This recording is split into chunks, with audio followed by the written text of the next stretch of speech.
They just need you to fill a spot.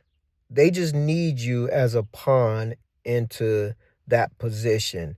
And then once you get into that position, they want to use you as much as they can.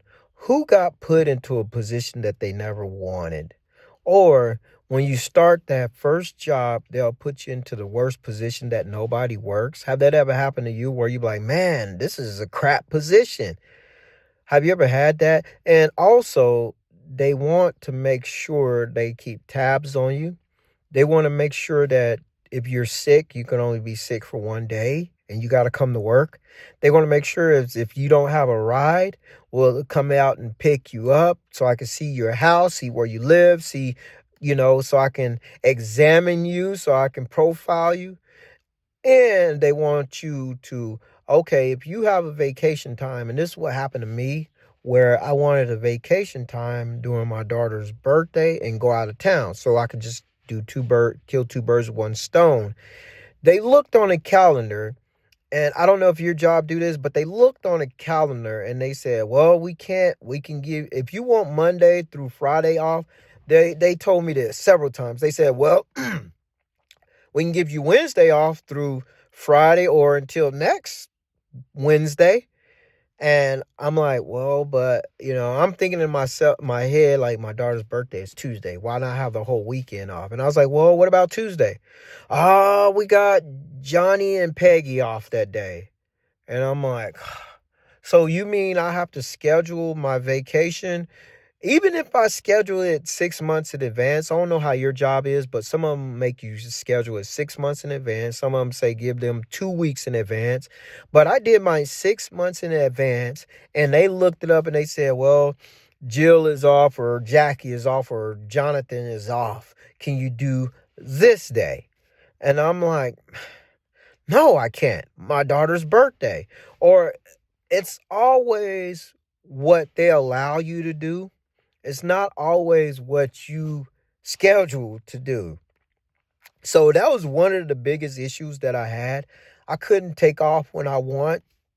And excuse me, when I'm sick, if you sick for more, one day I was sick for like 4 days, right? I had all the sickness time or all the sick days and I took them.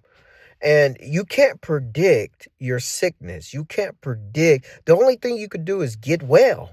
Okay, so this is one of the issues where when I took off, after the second day, they called me. Hey, are you all right? Are you ready to come to work? That's what their biggest issue was. Their biggest issue was, are you all right? Which is okay. Telling me is I'm all right. That's good. But their biggest issue is, are you coming to work? Or how you doing? Which is okay. But the coming to work part it just bothered me, but I know I had to do it to feed my family, but I didn't want to go to work and expose other people getting sick. So I say, no, I want to make sure I'm 100%. So I took off the next day because I had the time. They get really worried when you miss more than 2 days. It's like you only allowed to get sick for a certain time frame before they call you in. And if you have car problems, they be willing to pick you up because they want to know where you live. They want to know like, oh, do he live here? Or, oh, I know this person. Or, oh, I know where they live to where they can go tell other workers.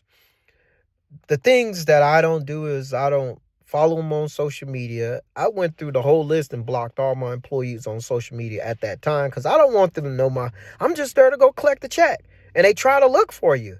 And one of the employees said, man, I tried looking for you on Facebook. I didn't see you.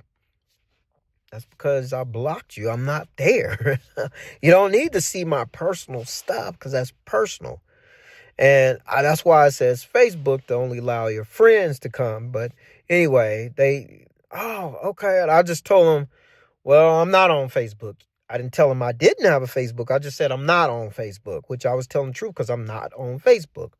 And then they said, well, I looked you up on Instagram. I didn't see you. I didn't see you. I was like, well, yeah, I'm not on it. And plus, I blocked you because I don't want, I keep my stuff private. I keep my stuff separated. I keep my stuff separated from my job and I keep my stuff separated from my home life. I don't want that unless I present it to you. And then they try to figure out if you're an informant because you're not talking. They try to figure out what's your story, why you here. They want to try to figure out, are you married? How many kids? How many baby mamas you have? Are you messing around? They want to know all of that, man. And if you don't tell them, you are a needle in a haystack. You do stick out like a sore thumb because they don't know you and they want to know you. And if they cannot find out who you are, they will try to hate on you because they don't know you. And it's this sad how this 9 to 5 is structured. It's kind of like high school all over again. You have certain people in groups in your 9 to 5, the goody two shoes. You have another group, the butt kissers. You have another group that's just there to make a check, don't say nothing. And those groups are the ones that get targeted, the ones that don't say nothing, that keeps to themselves, and that's just there to make a check. They use that group as a target, okay? And they don't care about the ones that talk a lot. They don't care about the ones that are goody two shoes or that I own this or I'm the boss of here. They don't worry about the ones that are sleeping around with other employees. They don't worry about those, ones that gamble on the job. They don't worry about the ones that break the rules. They only worry about the ones that are quiet, that only works and go home and collect the check, and that's it. They really worry about those, including supervisors worrying about them. I had a supervisor, hey, what's your deal? What do you used to work at before here? And I'm like, man, I just said, man, I'm just here to collect the check and go home, man. I'm here to do my work and go home, man. Well, okay, man. I just want to know what's your scoop here, and they'll tell me, well, this is my scoop. I came here out of this, and this, and this. And I said, man, I'm thinking to myself, like, I don't want to hear this. I just want to go home and do my work. I just want to do my work and go home and collect a check. That's what I'm here for. They try to figure out your weak point. And I just got tired of being at a 9 to 5. I got tired. The reason why I left a 9 to 5 is because God opened the door for me. Glory to God. Second of all, I got tired of going around in circles. Do you ever get tired? Do you ever get tired going in repetition? Like, man, I thought this job was good, but they try to make it look good when you first come in the job, and next thing you know, they throw you under the carpet. Do you ever go through that? Are you tired of the repetition? Are you tired going from job to job and saying was like the last job? Or this paycheck is like the last paycheck? Are you tired of that? I know you are. I know you're getting burnt out. I know you're getting to an age to where you need to make a better decision for yourself, right? Because I was. And I said, okay, I'm going to start a new business. I'm going to put my money in. I'm going to let my money make money for itself. I'm finna better myself. And I started bettering myself. And if you want to better yourself, join my free community. The link is in the description. I would love to have you and teach you the things that I was taught.